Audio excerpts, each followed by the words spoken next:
Assalamualaikum warahmatullahi wabarakatuh. Selamat datang para mahasiswa di perkuliahan Hadis Tarbawi Sekolah Tinggi Agama Islam Madiun.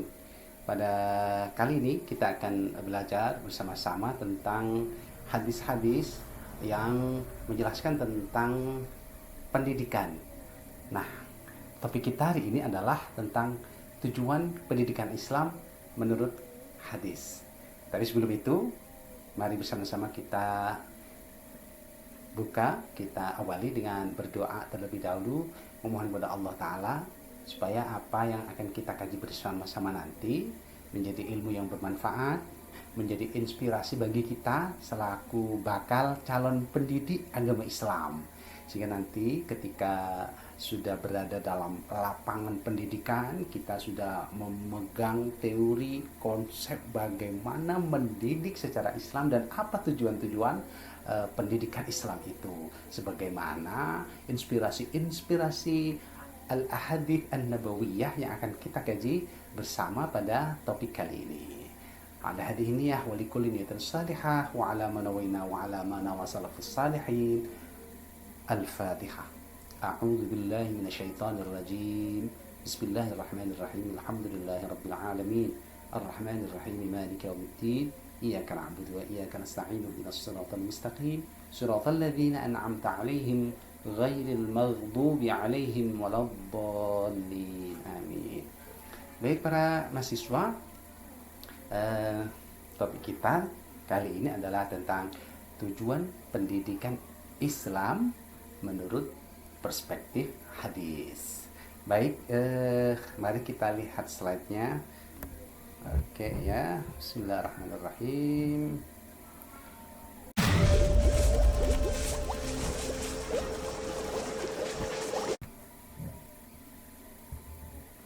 Baiklah para mahasiswa, kita akan belajar bersama-sama tentang topik kali ini, hadis tarbawi, yaitu tentang kita lihat slide berikut ini.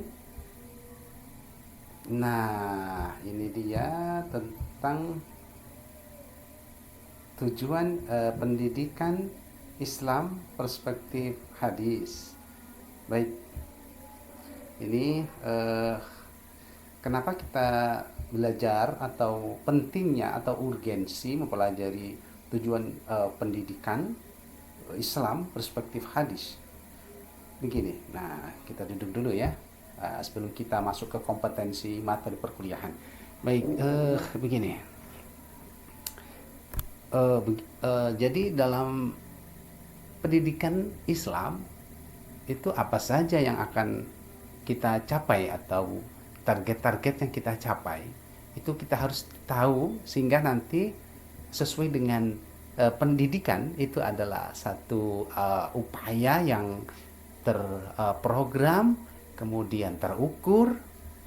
Nah, karena terprogram dan terukur untuk mencapai sesuatu, maka tentu kita harus tahu tujuannya. Nah, baik, itu ya. Kalau kita kemudian mengajar, mendidik tanpa tahu tujuannya, nah ini kan menjadi sesuatu yang lucu ya. Lucu artinya kita tidak tahu tujuan dari proses pembelajaran itu, dan kita akan mungkin bisa mengesampingkan tujuan-tujuan pendidikan itu. Mungkin lebih mementingkan yang bukan tujuan. Ya, oke, itu ya yang paling urgent kita mengerti kenapa kita belajar tentang tujuan pendidikan menurut hadis. Kenapa menurut hadis? Karena begini, ajaran Islam itu tentu punya sumber. Nah, sumber ajaran Islam baik itu dari sisi akidah, dari sisi ubudiyah, dari sisi akhlak, dan dari sisi taklim, pengajaran atau tadris, pengajaran, pendidikan, tadrib, pelatihan, kemudian ta'adub atau ta'dib, itu tentu bersumber dari sumber utama. Sumber utama adalah Al-Quran dan Al-Hadits atau As-Sunnah, yang kemudian ditambah dengan sumber-sumber yang lain ya. Misalnya dari Syafi'iyah itu ada qiyas, ada ijma, kemudian dari madhab yang lain ditambah dengan ada istihsan, ada maslahat mursalah dan lain sebagainya. Nah, kali ini kita akan belajar tentang apa sih tujuan pendidikan Islam, tujuan pendidikan agama Islam menurut hadis ya. Oke, yang pertama dulu, mari kita lihat setelah belajar tentang topik ini, apa saja kompetensi yang akan dikuasai oleh mahasiswa atau diharapkan setelah belajar dalam perkuliahan ini, topik ini, kemampuan apa saja yang akan dikuasai mahasiswa. Yang pertama adalah kita lihat kompetensi materi perkuliahan ini, yang mahasiswa itu pertama mampu menjelaskan dan memahami dimensi tujuan-tujuan pendidikan ya dalam hadis-hadis Nabi. Oke, itu yang pertama ya. Kemudian sebentar. Menjelaskan dan memahami dimensi tujuan-tujuan pendidikan dalam hadis-hadis Nabi. Jadi nanti kita akan membahas hadis-hadis yang akan kita jadikan sebagai sandaran. Sandaran itu berarti dalil ya. Sebagai sandaran bahwa tujuan pendidikan menurut hadis itu ini loh. Nah, hadis mana saja nanti yang akan menjadi sandaran kita, nanti kita akan melihatnya. Baik, berikutnya adalah yang kedua, mahasiswa itu mampu menghafalkan hadis-hadis Nabi tentang tujuan pendidikan Islam. Nah, ini penting ya. Kenapa? Karena hadis itu merupakan sesuatu yang mangkul. Mangkul itu nakola, yang kulu, atau nakola yang kulu boleh, yang kilu boleh, kemudian mangkul nakola itu adalah sesuatu hal yang dipindahkan tanpa merubah. Tanpa merubah berarti hadis itu ya tidak boleh dirubah ya, kata-katanya, isinya tidak boleh dirubah. Kalau dirubah nanti akan mengakibatkan kualitas dari isi hadis itu akan bisa menjadi berubah ya. Baik, kita lihat itu pentingnya menghafal. Artinya menghafal hadis itu akan menjadikan kita tahu bahwa hadis ini ya menjadi satu landasan untuk menyimpulkan bahwa tujuan pendidikan Islam menurut hadis adalah ini. Nah, oke, itu yang penting ya. Baik, berikutnya adalah pretest. Oke. Jadi sebelum mengikuti perkuliahan ini sebaiknya, atau bukan sebaiknya ya, malah seharusnya ya, para mahasiswa itu diuji dulu dengan beberapa pertanyaan untuk menjawab pertanyaan ini, dan pertanyaan ini nanti akan juga diujikan kembali, yang pertanyaan yang sama akan diujikan kembali pada akhir perkuliahan.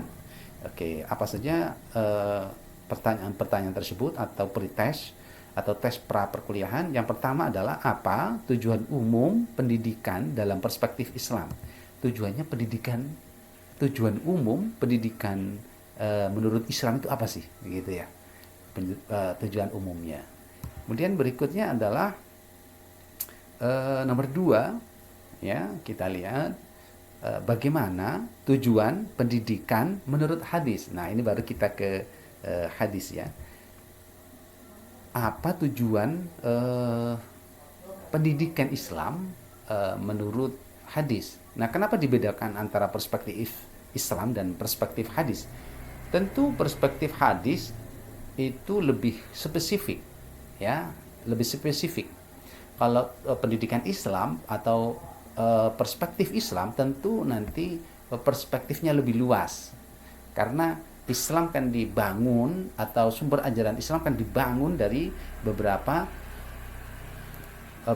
hal ya, beberapa sumber ya. Salah satu sumbernya hadis. Nah, maka karena materi kita, topik kita adalah perspektif hadis, maka kita perlu juga melihat bagaimana tujuan pendidikan Islam itu secara umum ya. Jadi kita nanti bisa memposisikan hadis ini menopang atau menopang atau memberikan sumbangsih konsep tentang tujuan pendidikan Islam itu sebelah mana dalam tujuan pendidikan Islam secara umum. Ya, itu ya yang kedua. Kemudian yang ketiga adalah eh, bagaimana penjelasan ulama tentang tujuan pendidikan Islam. Nah, tujuan pendidikan Islam menurut para ulama ini penting kita ketahui karena apa? Begini, untuk memahami hadis kadang-kadang atau sering kita hanya melihat terjemahan. Nah, padahal untuk memahami hadis itu dibutuhkan beberapa piranti, ya, beberapa alat, beberapa disiplin ilmu. Misalnya asbabul wurud. Ya, asbabul wurud itu adalah peristiwa yang melatar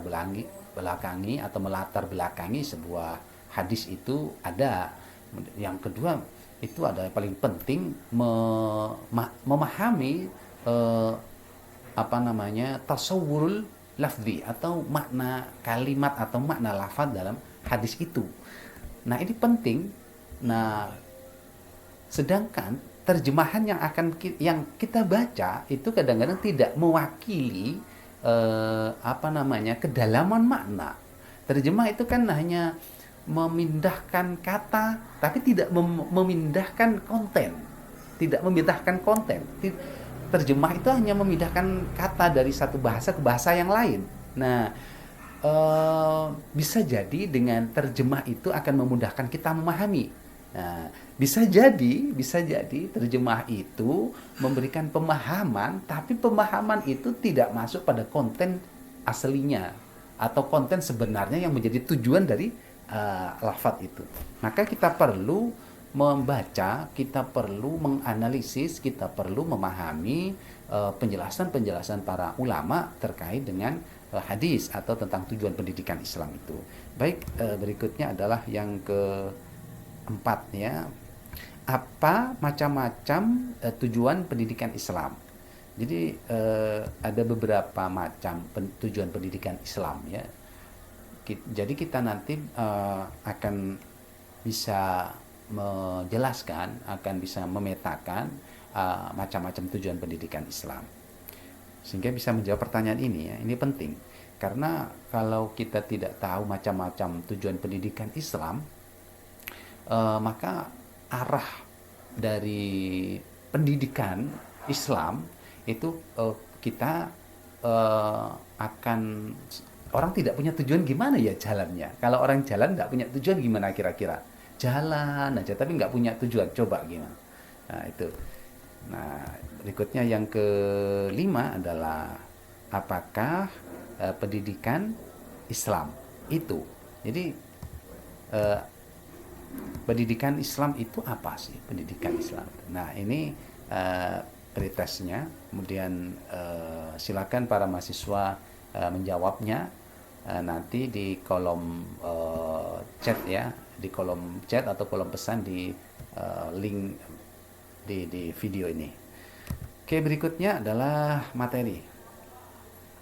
Oke, kita lihat materi 1. Materi 1 ini memang saya desain untuk menjawab pertanyaan 1 ya, tentang apa tadi tujuan pendidikan dalam perspektif Islam.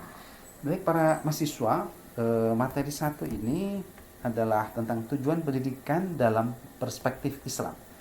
Baik, kita lihat ya, ini apa sih tujuan pendidikan dalam perspektif Islam? Mari kita lihat tujuan pendidikan dalam perspektif Islam secara umum ya, itu tujuannya mencari ridha Allah Azza wa Jalla ya. Jadi apapun proses pendidikan kita, siapapun aktor dalam proses pendidikan itu tujuannya adalah mencari ridha Allah. Akan sangat umum sekali ya mencari ridha Allah. Makan mencari ridha Allah, minum cari ridha Allah, sholat cari ridha Allah, semuanya cari ridha Allah. Dan itu pun sangat bersifat umum ya. Kenapa kok tahu Pak kalau tujuan pendidikan Islam itu untuk mencari ridha Allah? Nah, coba kita lihat hadis berikut ini. Baik ya. Coba kita lihat ini. Qala Rasulullah Sallallahu Alaihi Wasallam. Nah, Rasulullah Sallallahu Alaihi Wasallam bersabda, "Man ta'allama ilman." Oke, man ta'allama ilman. Barang siapa yang belajar tentang satu ilmu, mimma yabtaghi bihi wajhallahi, yang tujuannya, yang mimma itu manya itu mausul ya, mimma saking barang ya. Barangnya itu apa? Barang itu berupa tujuan, ya. Yabtaghi bihi wajhallahi, mencari ridhonya Allah. Coba kita lihat lanjutannya. Azza wa Jal, Maha Agung. Ya, kemudian kita lihat ya. Ini kurang jelas bahasanya. Oke.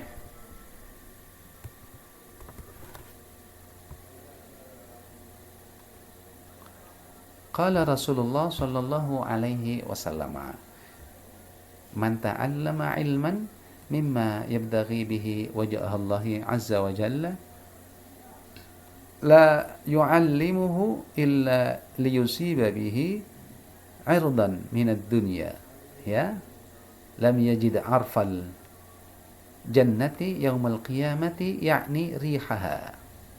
Rawahu Abu Dawud bi isnadin sahihin. Oke.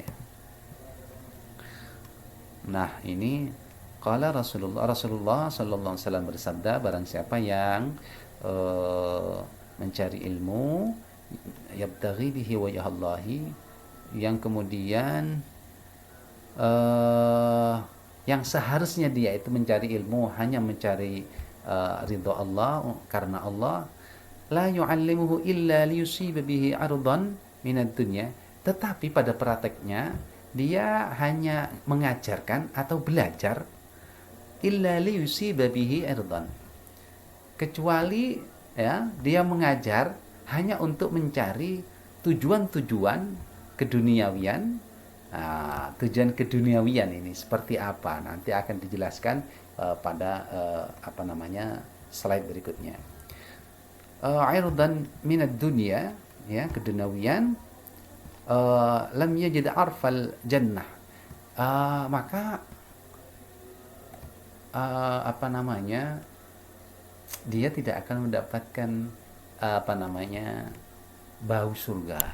Ya Allah, ini bagaimana ya? Padahal sudah bagus ya, belajar itu kan bagus kan, mengajar itu kan bagus kan. Nah, tapi kemudian ada satu penghalang ya, yaitu la yu'allimuhu illa liyusiba bihi 'irdan minad dunya, tapi tujuannya itu hanya keduniawian. Nah, ini akan menjadi rugi. Karena apa? Walaupun dia sukses di dunianya, tapi lam yajid arfal jannah, dia tidak dapat baunya surga. Gimana ya tidak dapat baunya surga kan? Oke, baik. Ya, ini penting ya. Ini harus diyakini karena ini doktrin ya. Doktrin itu harus sebuah keyakinan. Kalau sebuah keyakinan itu kemudian tidak diyakini, wah ya sudah, selesai sudah ya. Oke, baik, berikutnya mencari ridha Allah itu dijabarkan sebagai berikut.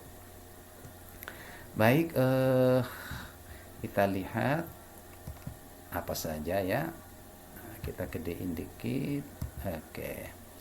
Yang pertama adalah mengantarkan subjek didik menjadi hamba Allah yang peribadatannya dilakukan dengan penuh penghayatan dan kekhusyuan terhadap Allah. Kemudian itu yang pertama, melakukan seremoni ibadah dan tunduk senantiasa pada syariat dan petunjuk Allah. Nah, ini mencari ridha Allah itu menjadi tujuan pendidikan Islam. Nah, implementasinya atau prakteknya itu yang pertama, bagaimana kita mengusahakan subjek didik atau partner didik itu menjadi hamba Allah. Jadi bagaimana kita menanamkan rasa? Oh, ini rasa loh ya. Kalau rasa itu kan ya tentu kalau kita mau mentransformasi rasa, ya kita harus punya rasa itu dulu. Artinya guru kita, panjenengan semua calon para guru, itu harus punya rasa menjadi hamba Allah dulu, ya, yang peribadatannya itu dilaksanakan dengan penuh penghayatan. Artinya ketika sholat kita penuh penghayatan, bagaimana kita sholat, bagaimana kita mentakzimkan guru, mentakzimkan apa, menghormati guru, dan bagaimana kita mengelola ilmu pengetahuan, bagaimana kita takzim kepada ilmu dan seterusnya ya, dan tunduk pada syariat dan petunjuk Allah. Tentu bagaimana kita memperlakukan Al-Quran, bagaimana kita memperlakukan saudara-saudara muslim kita, dan seterusnya itu. Kemudian berikutnya adalah mengantarkan subjek didik menjadi khalifah yang mampu memakmurkan bumi dan melestarikan serta mewujudkan rahmat bagi alam sekitarnya. Nah, ini sesuai dengan tujuan penciptaannya dan sebagai konsekuensi setelah menerima Islam sebagai pedoman hidup. Jadi yang pertama tadi itu kita mentransformasi, ya, mentransformasi itu berarti kita mentransfer rasa kehambaan kita transfer kepada para peserta didik, para partner didik. Nah, itu yang pertama, kita harus punya rasa itu dulu. Rasa apa? Rasa kehambaan kita. Kemudian kita transfer kepada anak didik atau peserta didik atau subjek didik, itu ditransfer menjadi hamba Allah. Yang kedua, kita transfer pola pikir, mindset dan rasa menjadi khalifatun fil ardi, atau menjadi pengelola manajer, pengelola bumi, pengelola apa saja yang ada di bumi, sumber daya di bumi ini dikelola. Tentu pengelolaan itu tetap berada pada rel syariat Allah. Syariat itu adalah ya agama Allah. Tentu hal-hal yang bersifat sosial, hal-hal yang bersifat kebudayaan itu bisa kita maknai dalam sebuah kemaslahatan, karena kemaslahatan itu adalah inti agama. Ya, kemaslahatan kemanusiaan, kemaslahatan kontinuitas perintah Allah, misalnya perintah sholat, perintah mengaji, perintah seterusnya ya, melaksanakan syariat-syariat Allah. Dan tentu tidak menghalangi kita dalam mengkreasikan budaya, mengkreasikan komunitas dan sosial, dikreasikan sedemikian rupa sehingga hal-hal yang berkaitan dengan kebudayaan itu bisa kita kreasikan dalam bingkai syariat. Itu kan keren tuh. Oke. Baik, selanjutnya adalah yang berikutnya ya, yang ketiga adalah mencari ridha Allah itu apa saja. Kemudian berikutnya untuk memperoleh kesejahteraan. Oke. Jadi mencari ridha Allah itu berarti kita tidak tergantung dengan manusia yang lain. Bukan tergantung, kita tidak menggantungkan ya. Kalau kita tergantung ya tentu kita akan punya koneksi atau keterkaitan antara kita dengan manusia, karena kita adalah ummatun minan nas, atau umat annas, manusia yang bersifat sosial. Tapi bagaimana kita meng-create kepribadian subjek didik itu menjadi kepribadian yang sejahteranya itu sejahteranya itu mindsetnya disandarkan kepada Allah. Artinya yang membuat dia sejahtera itu Allah. Ketika dia membuat satu asbab, atau apa ya, faktor-faktor yang menyebabkan dia sejahtera, itu dia menyandarkan asbab itu atau faktor-faktor yang menyebabkan dia sejahtera itu kepada Allah. Ya, artinya dia kalau menyandarkan sesuatunya kepada Allah, maka dia tidak akan melanggar hal-hal yang dilarang oleh Allah. Oke, ya. Nah, ini kesejahteraan, kehidupan dan kebahagiaan di dunia sampai di akhirat, baik individu maupun masyarakat secara kolektif. Jadi ini kita sejahtera, kita nyaman, kita tenang itu bukan untuk kita nikmati secara pribadi, tidak, tapi secara kolektif, secara jamaah, dan kita ajak bahwa sejahtera itu bareng-bareng gitu ya. Bagaimana kita bareng-bareng nyaman, bagaimana kita bareng-bareng menjadi baik. Nah, itu mencari ridha Allah ya. Mencari ridha Allah itu dijabarkan tiga hal itu. Nah, oke, berikutnya adalah ketiga penjabaran tersebut mengandung aspek berikut. Jadi ketiga aspek itu yaitu aspek apa saja tadi, yaitu menanamkan rasa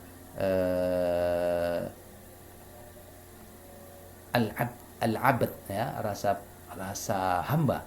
Kita menghamba hanya kepada Allah, kemudian kita menjadi khalifah pengelola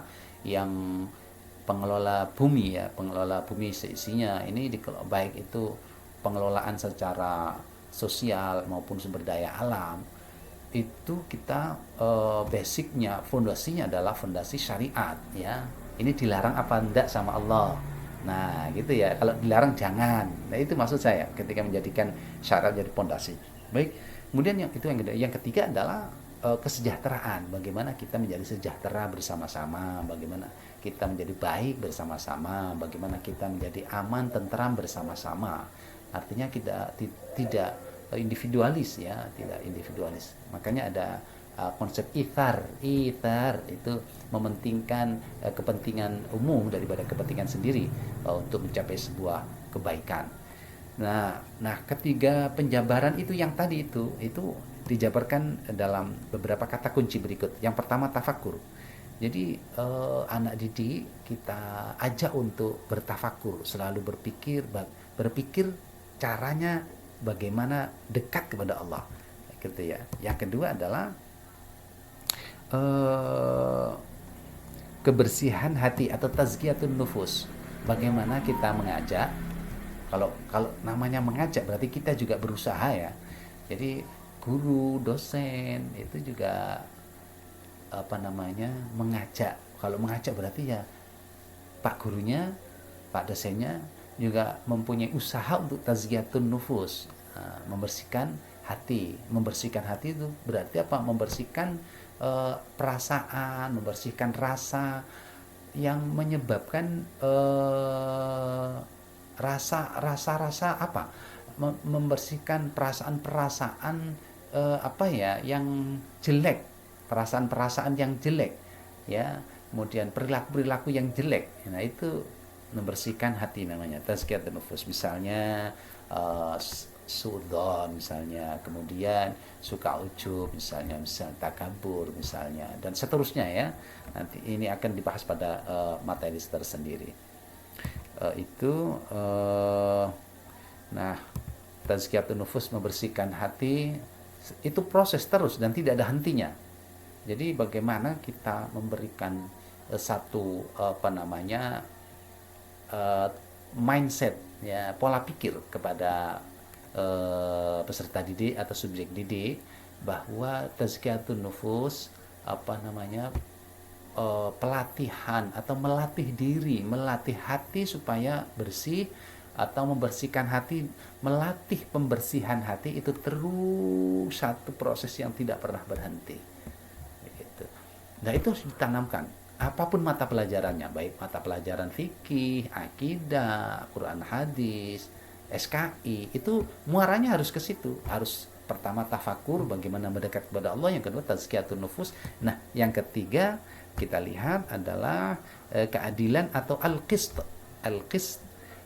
Jadi bagaimana kita menanamkan keadilan kepada anak Maksudnya keadilan bagaimana? Bagaimana kita menanamkan kepada peserta didik atau subjek didik bahwa perilaku kita itu harus ketika berinteraksi ya, ketika berinteraksi dengan teman, keluarga, dan nanti siapapun, maka dasar dari interaksi itu adalah al-qistu, adil. Jadi adil itu kan ada dua ya yang dipakai ya. Yang pertama al-adlu, yang kedua al-qistu itu ya. Al-qist. Nah, ini pakai al-qistu. Adil ya. Kenapa kita harus berbuat adil? Karena kita diperintah sama Allah untuk berbuat adil. Oke ya, itu yang ketiga. Baik, yang keempat adalah kebersamaan atau at-ta'awun. Kebersamaan itu berarti isinya adalah bagaimana kita menanamkan kepada para subjek didik untuk bersama-sama menjadi baik. Kalau bersama-sama menjadi baik itu berarti apa? Saling menolong ya, ta'awun. Baik, yang berikutnya 1, 2, 3, 4, 5 kejayaan atau al-izzah. Maka dalam pendidikan Islam, tujuan pendidikan Islam secara umum itu adalah menanamkan bagaimana kita memperlihatkan al-Islam ya'lu. Islam itu tinggi. Bagaimana Islam itu tinggi dipandang oleh siapa? Dipandang oleh orang Islam sendiri dan orang-orang di luar Islam.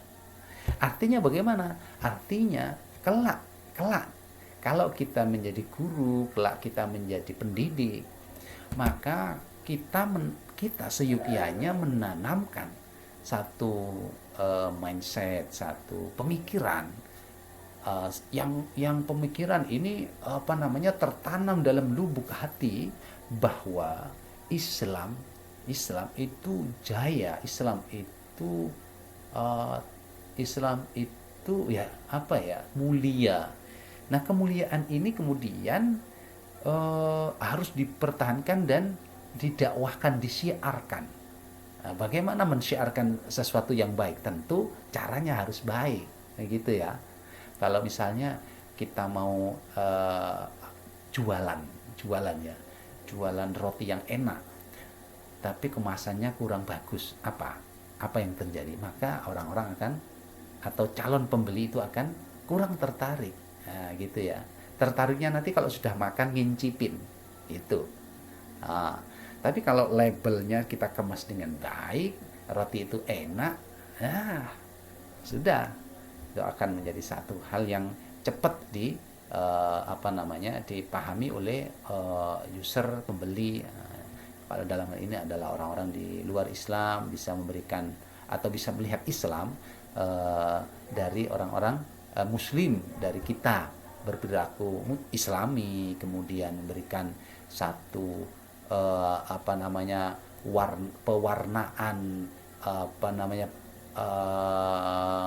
pewarnaan peradaban digital yang Islami, yang santun. Nah, itu merupakan upaya para pendidik menanamkannya kepada para subjek didik. Baik. Yang berikutnya adalah kuat dan bersih atau quwwah wan nadhifah. Al-quwwah wan nadhifah yaitu menjadi pribadi yang kuat dan dan bersih gitu ya. Kuat dan bersih. Oke. Baik, berikutnya materi yang kedua kita lihat ya. Oke. Dalam materi yang kedua, tujuan pendidikan dalam perspektif hadis. Nah, ini ya. Setelah kita tadi tujuan pendidikan Islam secara umum, kita masuk ke tujuan pendidikan Islam menurut perspektif hadis. Nah, ini materi 2 ini untuk menjawab pertanyaan yang nomor 2 ya. Tujuan pendidikan Islam atau tujuan pendidikan dalam perspektif hadis ini sebagaimana di satu hadis ya yang diriwayatkan dari Abi Bakrah ya. Oke, apa tujuan pendidikan dalam perspektif hadis itu? Yang pertama ada beberapa hal ya. Yang pertama itu subjek didik itu dididik agar apa? Agar menjadi orang yang selalu berada dalam siklus ilmu pengetahuan. Yang pertama tujuannya adalah supaya subjek didik itu berada dalam siklus ilmu pengetahuan. Siklus ilmu pengetahuan itu apa saja? Ya, kalau coba kita lihat siklus ilmu pengetahuan itu, coba kita lihat apa saja ya. Hadis yang diriwayatkan dari Bakrah an Abi Bakrata anin Nabi sallallahu alaihi wasallam. Kun aliman au muta'alliman au mustami'an au muhibban la takun al-khamisa fatahlaka. Nah, fi syu'bil iman wa ta'limil muta'allim. Baik, kita lihat ya.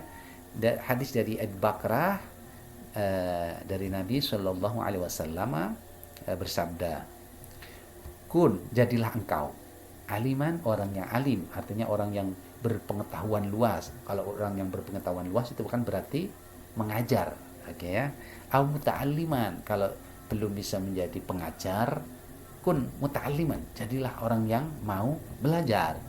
Kemudian kalau masih belum bisa menjadi muta'alliman, orang yang belajar, maka jadilah yang ketiga, mustami'an, orang yang mustami sajalah ya, mustami, mendengarkan saja, mendengarkan. Pendukung ya. Bukan pendukung. Kalau pendukung yang ketiga, keempat ini. Au muhibban, atau orang yang cinta. Cinta kepada apa? Cinta pada proses pendidikan, cinta pada orang yang belajar, cinta pada orang yang mengajar, begitu ya. Wala takun al-khamis, dan jangan jadi orang yang kelima. Orang yang kelima itu siapa? Orang yang selain ini, selain alim, selain muta'alim, selain mustami'an, selain muhibban, selain pendukung, selain pengajar, selain orang yang belajar, kemudian selain orang yang mendengarkan, mau mendengarkan, atau ya pendukung lah ya. Nah, itu. Jadi siklusnya itu, siklus ilmu pengetahuan kan itu ya. Ada orang yang mengajar, alim, ada yang atau muallim ya, muallim, kemudian ada muta'alim, orang yang belajar, kemudian ada yang mustami'an, ada orang yang mendengarkan itu pendukung, pendukung mungkin dari segi fasilitas atau kebijakan-kebijakan pendidikan, misalnya bagaimana kebijakan pendidikan Islam itu diterapkan dalam satu lembaga pendidikan misalnya. Itu mustami'an, suka mendengarkan, pengennya bagaimana, kemudian aspirasi itu didengarkan, kemudian disalurkan dengan baik, itu mustami'an. Sehingga menjadi satu lembaga pendidikan yang baik ya. Kemudian muhibban, orang yang cinta, mendukung ya, mendukung. Selain itu siklus ilmu pengetahuan 4 itu ya. Selain itu jangan sampai ya, selain jadi orang yang kelima ya, menjadi orang yang kelima jangan sampai ya. Baik, ini kita lihat terjemahannya itu ya dari Abi Bakrah. Nah, ini hadis dinukil pada dari kitab Syu'bul Iman ya, dan kitab Ta'limul Muta'allim. Ta'limul Muta'allim itu kitab yang ditulis oleh Syekh Az-Zarnuji ya, Az-Zarnuji, yang menjadi kitab Ta'limul Muta'allim ini kitab yang dikaji dan jadi standar standar pegangan di pondok-pondok pesantren ya. Oke. Ini hadis riwayat Baihaqi dalam kitab Syu'bul Iman juz 2 halaman 265 ya. Halaman 265, hadis nomor 1709. Oke. Berikutnya adalah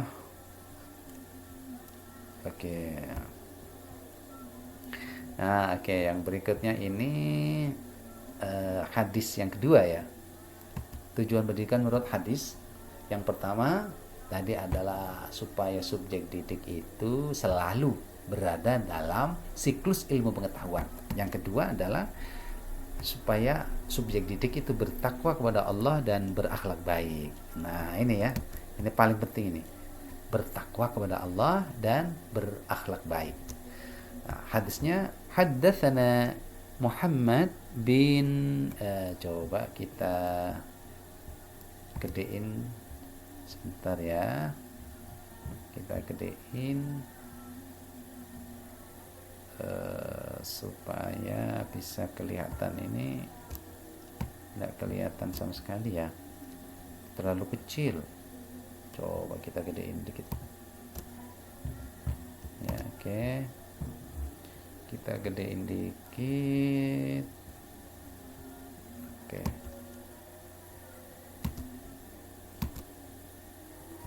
kita gedein dikit. Bentar. Oke, kita gedein dikit sini.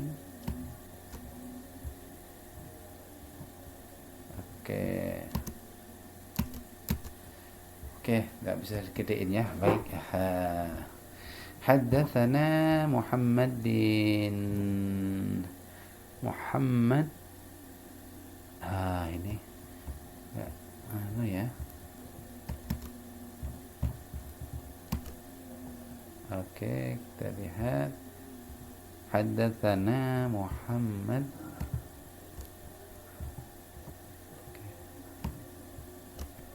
Oke, kita lihat dulu ini.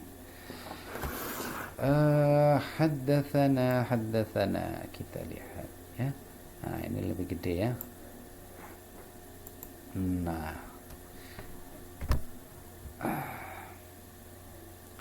حدثنا محمد بن بشار حدثنا عبد الرحمن بن مهدي حدثنا سفيان عن حبيب عن حبيب بن أبي ثابت عن ميمون ابن أبي شبيب عن أبي ذر قال لي رسول الله صلى الله عليه وسلم اتق الله حيثما كنت وأتبع السيئة الحسنة تمحها وخالق الناس بخلق حسن رواه الترمذي وأبو داود وأحمد. Baik, terjemahnya, haddatsana bercerita kepada kami siapa? Muhammad bin Bashar. Bercerita pada kami Muhammad bin Bashar, bercerita kepada kami Abdurrahman bin Mahdi, bercerita kepada kami Sufyan dari Habib dari Hubaib ya. Hubaib bin Abi Thabit dari Maimun bin Abi Syubaib. Ada yang Syabib, ada yang Syubaib.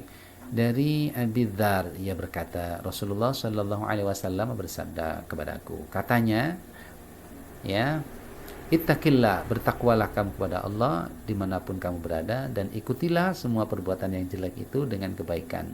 Niscaya kebaikan itu akan dapat menghapusnya, dan bergaullah dengan manusia dengan akhlak yang mulia. Hadis riwayat At-Tirmidzi, Abu Daud, dan Ahmad, Imam Ahmad.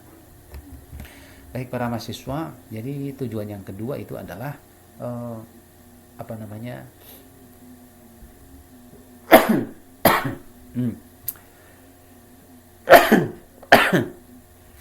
bertakwa kepada Allah dan berakhlak yang baik ya, sesuai dengan hadis yang disabdakan oleh Rasulullah kepada Abi Dzar, bertakwa kepada Allah dan berakhlaklah yang akhlakul karimah. Dan hadis yang kedua ya, kita lihat hadis yang kedua, an Abi Dzar Jundab ibni Junadah wa Abi Abdurrahman Mu'ad bin Jabal radhiyallahu anhu qala Rasulullah sallallahu alaihi wasallam ittaqillah haitsuma kunta wa adbi sayyi'atal hasanata tamhuha wa khaliqin nas bi khuluqin hasanin. Sama, ini intinya sama ya, dari Abi Dzar, Jundab bin Junadah dan Abdurrahman, isinya Rasulullah sallallahu alaihi wasallam bersabda, bertakwalah kamu kepada Allah dimanapun engkau berada, dan jikalau engkau berbuat salah maka langsung berbuatlah baik, karena itu perbuatan baik itu bisa menghapus perbuatan salah itu ya. Oke, ini Ini terjemahnya diriwayatkan dari Abi Dzar, ia berkata Rasulullah SAW bersabda kepadaku, katanya bertakwalah kamu kepada Allah dimanapun kamu berada, dan ikutilah semua perbuatan yang jelek itu dengan kebaikan. Niscaya kebaikan itu akan dapat menghapusnya. Dan bergaulah dengan manusia dengan akhlak yang mulia. Hadis riwayat At-Tirmidzi ya kayaknya ini ya. At-Tirmidzi, boleh At-Tirmidzi, At-Tirmidzi. Nah, itu ya. Jadi tujuan pendidikan menurut hadis yang kedua itu adalah ada 3 hadis ya. Dan 3 hadis itu yang pertama tentang apa tadi? Tentang apa namanya, coba kita lihat lagi ya.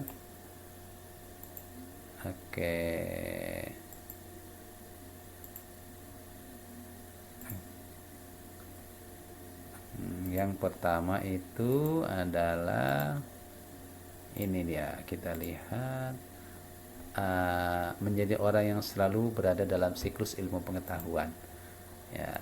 Yang kedua, bertakwa kepada Allah dan berakhlak yang baik. Berikutnya adalah tentang makna mufradat ya. Mari kita lihat makna mufradatnya. Yang pertama adalah ittaqi, bertakwalah, as-sayyi'ata, perbuatan yang jelek, tamhuha, itu menghapus. Tamhu menghapus, ha-nya, menghapusnya ya, ada 2 ini ya, tamhu dan ha. Kemudian adbi itu adalah mengikuti itu tapi mengiringi lah ya, yang paling tepat ini mengiringi ya. Baik, berikutnya al-hasanah, perbuatan baik. Jadi kalau berbuat hal yang buruk maka segera hapus perbuatan buruk itu dengan perbuatan yang baik. Berikutnya adalah asbabul wurud. Dalam asbabul wurud itu adalah peristiwa yang melatar belakangi sebuah hadis. Artinya kenapa Rasulullah itu, atau peristiwa apa yang menyebabkan satu hadis itu terjadi gitu ya. Gimana ceritanya? Ceritanya piye. Nah, itu namanya asbabul wurud. Nah, ini asbabul wurud ini kita lihat bagaimana kejadiannya. Dalam As-Sahihain disebutkan bahwa Ibnu Abbas telah meriwayatkan ketika Abu Dzar menyatakan keislaman di Mekah. Jadi ceritanya ini Abu Dzar baru masuk Islam di Mekah. Nah, kemudian Rasulullah Shallallahu Alaihi Wasallam bersabda kepadanya, kebenaran bagi kaummu dengan harapan semoga Allah Subhanahu Wa Taala memberi manfaat kepada mereka. Jadi ceritanya Abu Dzar itu masuk Islam dan ingin berada terus nyantri kepada Nabi Muhammad ya. Terus ketika beliau melihat betapa Abu Dzar berkeinginan untuk tinggal bersamanya di Mekah, kita lihat ya, maka di saat itu Abu Dzar ingin nyantri kepada Rasulullah terus itu. Sedangkan Abu Dzar itu kan pemuka kaum, jadi tokoh kaumnya. Nanti bagaimana dia kaumnya ditinggal sama Abu Dzar? Nah, sama Rasulullah tidak boleh, disuruh pulang. Disuruh pulang, tapi pesennya ittaqillaha haitsu ma kunta. Itu ya. Kemudian Rasulullah berpesan, karena gimana kalau satu pemimpin kaum atau pemimpin masyarakat itu meninggalkan masyarakatnya, kemudian tidak ada yang memimpin, kan kasihan ya. Maka yang dilakukan oleh Rasulullah itu adalah meminta atau menasihati atau memerintahkan kepada Abi Dzar untuk kembali ke masyarakatnya, kemudian berpesan seperti tadi, ittaqillah itu ma kunta wa sayyi'atal hasanata tamhuha wa khaliqin nas bi khuluqin hasan. 3 hal. Takwa kepada Allah, kemudian iringi perbuatan jelek dengan perbuatan bagus, kalau bisa ya tidak berbuat jelek ya. berburuk, tidak, kalau bisa tidak berbuat buruk. Dan yang ketiga adalah akhlakul karimah, berperilaku yang baik, yang sopan, yang membuat nyaman kepada banyak orang atau orang-orang yang di sekitar kita. Itu ya, ini asbabul urud yang di Sahihain. Baik, berikutnya adalah materi 3 dan 4 ya. Tujuan pendidikan menurut para ulama. Nah, ini kita materi 3 dan 4. Baik, yang pertama menurut Ibnu Rushd ada dua macam tujuan. Ibnu Rushd itu adalah salah satu filosof Islam yang apa namanya pendapatnya, kajiannya, risetnya Ibnu Rushd itu digunakan sebagai rujukan utama oleh pengetahuan Barat ya sampai sekarang ya. Ibnu Sina, Ibnu Rushd, nah itu tokoh-tokoh Islam yang risetnya dijadikan sebagai satu referensi utama di dunia Barat sampai sekarang. Nah, menurut Ibnu Rushd ada dua macam tujuan. Yang pertama, tujuan jangka panjang, dan yang kedua adalah tujuan jangka pendek. Tujuan pendidikan jangka panjang itu adalah pendekatan diri kepada Allah. Jadi begini, tujuan jangka panjang itu artinya ketika kita mendidik melalui pelajaran fikih, akidah, SKI, Quran, hadis, kita jangan terpaku hanya pada kemampuan materi sesaat. Tapi yang kita juga harus terpaku juga pada kemampuan anak, kemampuan peserta didik, kemampuan subjek didik untuk mendekatkan diri kepada Allah. Jangan sampai cara kita mengajar, metode kita mengajar, cara menyampaikan materi kita saat mengajar itu menyebabkan dia malah menjadi pendendam untuk tidak mau dekat kepada Allah. Iya kan? Gara-gara disuruh ngapalkan hadis, artinya dia benci hadis. Malah kan gitu. Karena mungkin metodenya, mungkin kalau nggak hafal nanti akan disuruh dipares misalnya, atau dibully misalnya. Nah, metode-metode itu harus kita arahkan supaya subjek didik itu ke depan itu bisa 1 tahun, 2 tahun, 3 tahun, 4 tahun, 5 tahun, long life itu punya jiwa, punya rasa mendekat kepada Allah. Nah, ini yang sulit ya, tujuan jangka panjang. Jangan sampai karena belajar SKI, hadis, Quran hadis, fikih, akidah, itu kemudian anak didik menjadi malah tidak mau mendekat kepada Allah. Nah, ini yang susah ini ya. Baik, kemudian yang berikutnya adalah tujuan jangka pendek adalah apa ini? Diraihnya profesi manusia sesuai dengan bakat dan kemampuannya serta kompetensi yang telah direncanakan sesuai dengan kurikulum.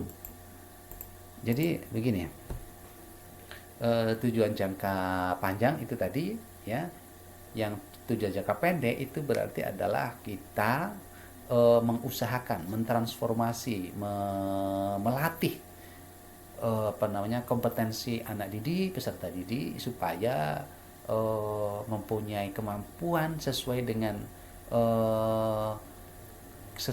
kemampuan yang direncanakan dalam kurikulum. Misalnya kelas 7 itu secara Quran hadis misalnya bisa membaca sesuai dengan tajwid ya, itu jangka pendek ya. Kemudian dalam akidah fikih misalnya mampu menjelaskan dengan baik tentang zakat, misalnya menjelaskan dengan baik tentang haji. Nah, itu kemampuan tujuan jangka pendek ya, bukan jangka panjang. Apa gunanya pinter menjelaskan teori sholat, tapi kalau kemudian setelah dia tahu pentingnya, setelah dia tahu sholat bisa menjelaskan sholat, syarat sahnya, rukunnya sholat, hal yang membatalkan sholat, tapi kemudian dia tidak mendekat kepada Allah. Nah, maka harus dua-dua harus seimbang, jangka panjang dan jangka pendek. Dan berikutnya itu menurut Ibnu Rushd ya. Kemudian menurut Al-Ghazali kita lihat yang kedua adalah menurut Al-Ghazali tujuan pendidikan itu ada berapa ini? 1, 2, 3, 4 ya 5 ya. Yang pertama mendekatkan diri kepada Allah yang wujudnya adalah kemampuan dan dengan kesadaran diri melaksanakan ibadah dan sunnah. Nah ini ya berarti setiap kali pelajaran yang kewenangannya PA itu kan 3 mata pelajaran ya, fikih, akidah, SKI dan Quran hadis. Nah, setiap mengajar keempat itu, empat pelajaran itu, maka yang menjadi tujuan, yang menjadi rel tujuannya itu adalah kalau menurut Al-Ghazali yang pertama itu adalah bagaimana mengusahakan anak didik ini punya mindset bagaimana cara mendekatkan diri kepada Allah ya. Mendekatkan diri kepada Allah dengan cara sholat, nah dengan cara zakat, puasa. Nah caranya ini dengan cara sholat dan seterusnya ini merupakan kompetensi yang jangka pendek menurut Ibnu Rushd tadi ya, jangka pendek. Kemudian yang berikutnya adalah menggali dan mengembangkan potensi atau fitrah manusia. Jadi menurut Al-Ghazali pendidikan Islam itu juga harus menggali itu berarti apa ya? Menggali itu jadi setiap menggali itu yang ngeduk, menggali itu berarti setiap anak didik, peserta didik itu punya kedalaman bakat dan minat yang itu bisa digali. Karena dalam ya harus digali. Kenapa kok harus digali? Ya kalau tidak digali dia akan tertimbun. Kalau sudah tertimbun maka akan susah untuk dimunculkan. Maka tugas guru menggali potensi, bakat, minat peserta didik gitu ya. Oke, berikutnya yang ketiga adalah ini ketiga ya, mewujudkan profesionalisasi manusia untuk mengemban tugas keduniaan dengan sebaik-baiknya. Jadi ini kita mengajarkan rasa tanggung jawab, rasa profesional itu ya apa ya, profesional itu ya orang yang melaksanakan aturan-aturan baku dalam sebuah profesi. Misalnya profesinya guru itu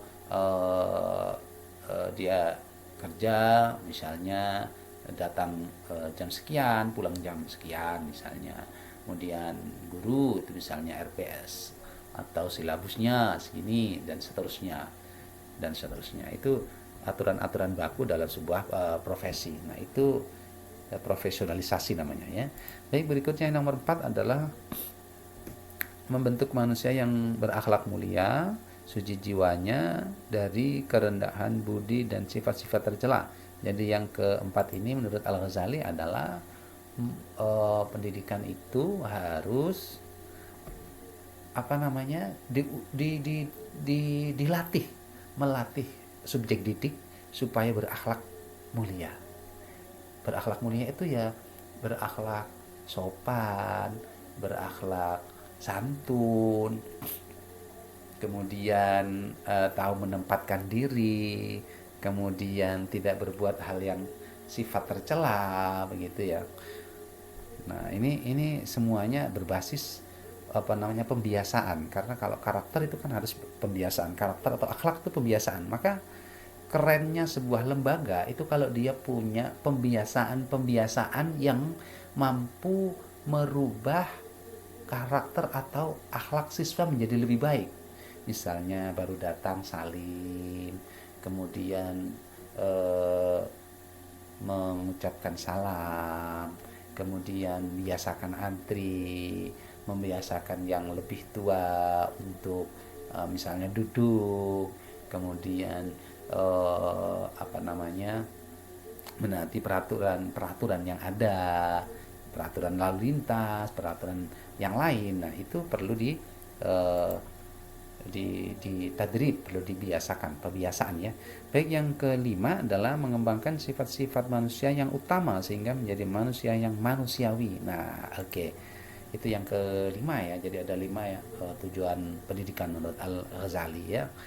Baik, berikutnya yang materi kelima ini untuk menjawab apa namanya? Untuk menjawab pertanyaan kelima ya. Apakah pendidikan Islam itu? Baik, pendidikan Islam merupakan upaya sadar, terstruktur, terprogram dan sistematis. Oke. Tak jalanin dulu ya. Oke.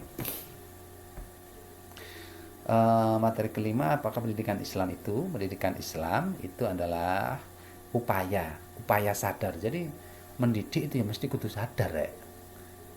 Sadar, terstruktur. Terstruktur itu berarti apa namanya? Struktur itu ya ada bagian-bagiannya ya. Ada bagian-bagiannya yang jelas. Jadi kalau pendidikan itu ada bagian yang mengajar, ada bagian yang diajar, atau ada apa namanya, subjek didik, ada pendidik, kemudian ada bagian administrasi, kemudian ada bagian kebersihan dan seterusnya. Itu struktur. Terprogram itu berarti terencana ya. Artinya apa? Orang itu mendidik itu berarti harus terencana. Mulai pertemuan pertama apa topiknya, pertemuan kedua, ketiga, keempat, kelima sampai ke 16. Dan terprogram juga ada program evaluasinya, bagaimana bentuk evaluasinya, kemudian kemampuan apa yang nanti akan yang ditargetkan, dikuasai oleh mahasiswa, kompetensi apa saja. Nah, itu diprogram, direncanakan ya. Kemudian sistematis itu ya apa namanya, sistematis itu terurut ya. Sistematis itu urut, sesuai urutannya itu ya. Dan yang bertujuan untuk membentuk manusia yang berkarakter Islami. Nah, ini yang paling penting. Upaya-upaya itu, upaya pendidikan, upaya-upaya didik, upaya-upaya belajar, upaya-upaya pembiasaan itu tujuannya untuk membentuk manusia yang berkarakter Islami. Itu pendidikan Islam ya. Pendidikan Islam itu upaya sadar, terstruktur, terprogram, sistematis yang bertujuan untuk membentuk manusia yang berkarakter Islami. Nah, apa saja karakter Islami itu? Baik, kita lihat ya.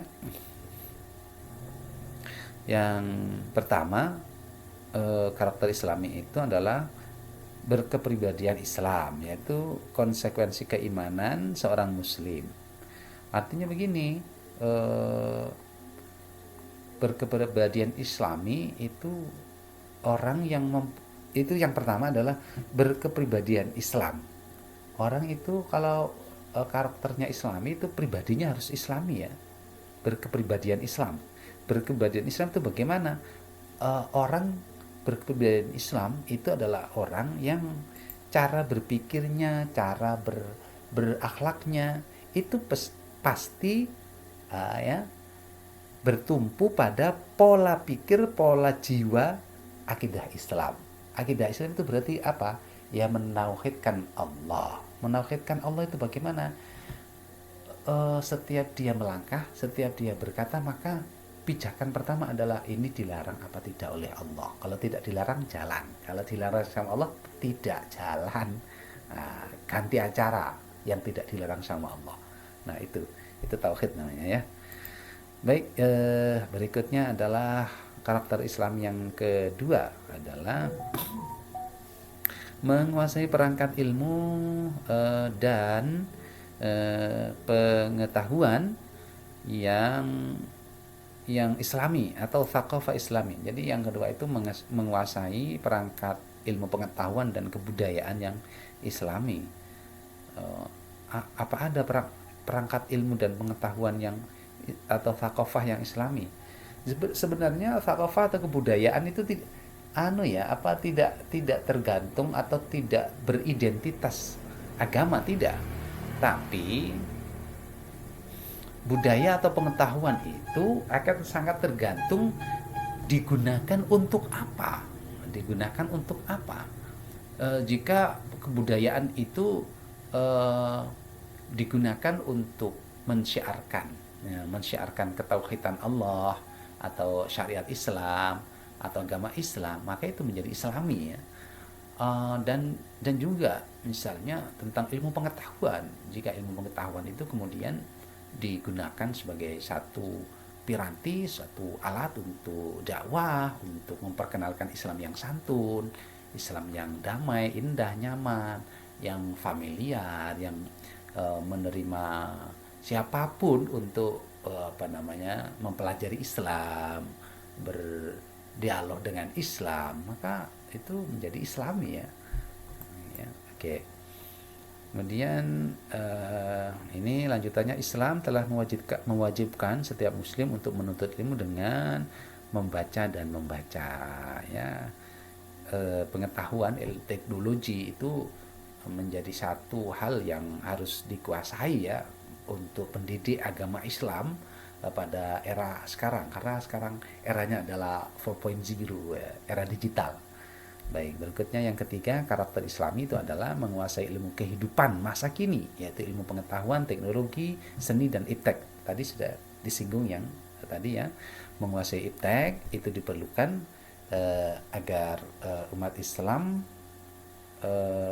mampu mencapai kemajuan material sehingga dapat menjalankan fungsi sebagai khalifah Allah di muka bumi dengan baik. Nah, menguasai iptek, teknologi itu perlu, ya. Supaya apa? Supaya materi-materi pembelajaran itu bisa up to date. Up to date itu berarti tidak ketinggalan zaman, ya. Tidak ketinggalan zaman. Artinya ketika kita tidak menguasai piranti atau peralatan-peralatan teknologi, misalnya bagaimana kita belajar, kita mengajar di Facebook, kita mengajar melalui link YouTube seperti ini, kemudian menggunakan piranti-piranti software dalam pendidikan, tidak kita tahu, misalnya, jangankan menguasai, tahu saja tidak, ya. Ini kan sumber, ya, sumber kejumutan dalam pendidikan Islam nanti kalau kita tidak update, ya. Saya kira itu, ya. Baik, berikutnya adalah karakter Islami yang keempat itu adalah memiliki keterampilan yang memadai, ya. Memiliki keterampilan yang memadai. Keterampilan apa? Keterampilan penguasaan ilmu-ilmu teknik dan praktis serta latihan. Nah, keempat atau kemampuan atau karakter Islami yang keempat ini berkaitan dengan keterampilan atau project, ya. Bagaimana kita membuat project bersama mahasiswa dalam satu project tentang pendidikan pendidikan Islam, ya. Misalnya bagaimana kita membuat media pembelajaran salat, misalnya kita membuat gambar visual, atau kita membuat gambar video, misalnya, atau bagaimana kita kemudian membuat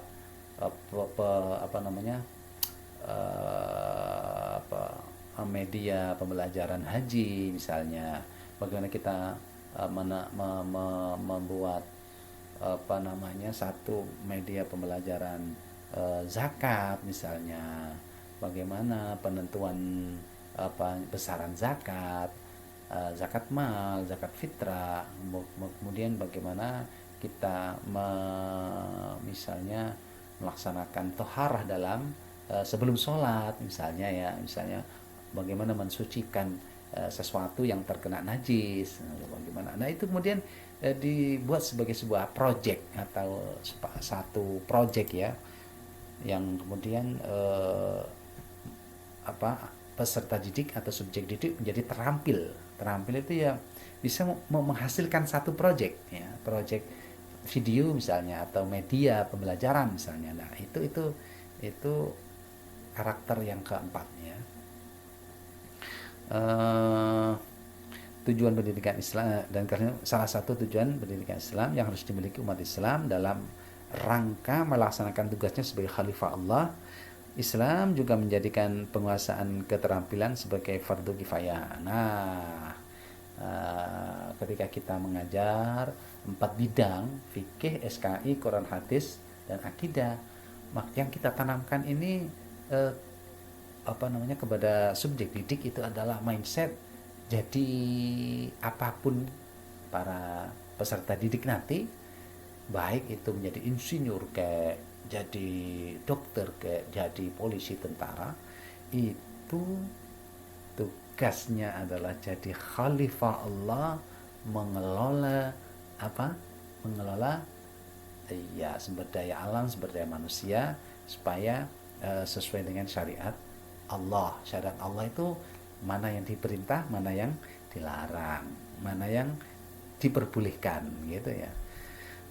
Baik, berikutnya adalah bagaimana mengembangkan kepribadian Islam. Nah, mengembangkan kepribadian Islam itu, ini ketika kita ngajar nanti ya, ketika kita ngajar di anak-anak di sekolah, di bertatap muka dengan subjek didik, maka pertama menanamkan akidah Islam kepada peserta didik atau partner dengan cara yang sesuai dengan kategori akidah, yaitu sebagai akidah akliyah, akidah yang masuk dari proses pemikiran yang mendalam. Jadi ini agak susah ya, karena menanamkan akidah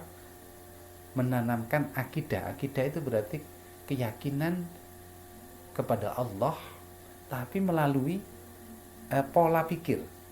Gimana caranya? Mulai dari pertama, bagaimana membuktikan melalui akal bahwa Allah itu ada. Bagaimana membuktikan secara akal bahwa Allah itu sayang sama kita. Bagaimana membuktikan secara akal bahwa Allah cinta sama kita. Bagaimana membuktikan secara akal bahwa ketika kita sholat, kita berada di hadapan Allah. Secara akal ya. Ini akan ya perlu satu kajian khusus ya. Ini karena akal, nalar itu ya susah ya untuk bisa bagaimana menjelaskan secara naratif, secara empirik, secara akal dan masuk akal bahwa ketauhidan itu bisa mancap itu secara akal bagaimana. Nah itu baik, itu cara menanamkan kepribadian Islam atau kepribadian Islami ya, atau karakter Islami. Yang kedua adalah caranya, yaitu menanamkan sikap konsisten dan istiqomah pada orang yang sudah memiliki akidah Islam agar cara berpikir dan berperilakunya tetap berada di atas pondasi akidah yang diyakininya. Jadi yang kedua adalah ya mudzakarah ya, menjaga keistiqomahan nalar, menjaga keistiqomahan cara berpikir. Jadi yang harus kita jaga dari peserta didik setelah kita memberikan atau mengajak berpikir bersama dan kemudian yakin tentang ketauhidan Allah, maka berikutnya ya kita jaga nalar itu, akal pikiran, ya kan? Akal pikiran yang mentauhidkan Allah itu kita jaga melalui mudzakarah atau melalui diseminasi itu berarti siswa-siswa atau mahasiswa yang secara nalar itu kuat mengesahkan Allah, ketauhidannya kepada Allah, bisa menjelaskan secara nalar dan sulit dibantah. Misalnya sulit dibantah itu berarti secara nalar ya, sulit dibantah, dan apa namanya, secara akal masuk akal ketika menjelaskan ketauhidan kepada Allah. Maka ini kita diseminasikan, kita orbitkan untuk apa namanya, memberikan wawasannya yang dia pahami tentang ketauhidan itu melalui pemahaman akal yang benar. Nah, itu kita orbitkan untuk menyampaikan kepada orang lain. Nah, itu ya. Baik, berikutnya yang ketiga, mengembangkan kepribadian Islam yang sudah terbentuk apa ini, pada seseorang dengan senantiasa mengejaknya untuk bersungguh-sungguh ya, mengisi pemikiran dengan thaqafah Islamiyah dan mengamalkan ketaatan kepada Allah. Nah, ini yang tahap ketiga ya, setelah kita ajak untuk yang tadi, yang pertama tadi kita ajak untuk mentauhidkan akal, kemudian mentauhidkan akal, kemudian mendesimasikan ya, karena sudah menguasainya kita jaga dengan desiminasi. Kemudian yang ketiga adalah kita aplikasikan pemikiran-pemikiran atau nalar-nalar yang mentauhidkan Allah itu, kita aplikasikan dalam thaqafah atau kreasi-kreasi budaya, kreasi-kreasi sosial, kreasi-kreasi perekonomian misalnya, dan lain sebagainya. Padahal ini PAI ya, PAI bisa kemana-mana karena memang begitu itu tujuan pendidikan Islam itu ya. Oke, ini kesimpulannya, tujuan pendidikan Islam itu ada perspektif secara umum ya. Sebentar, ada perspektif secara umum. Ini sebentar kita lihat, kita ulang lagi ya, kita ulang dulu ya. Ini oke, kesimpulannya.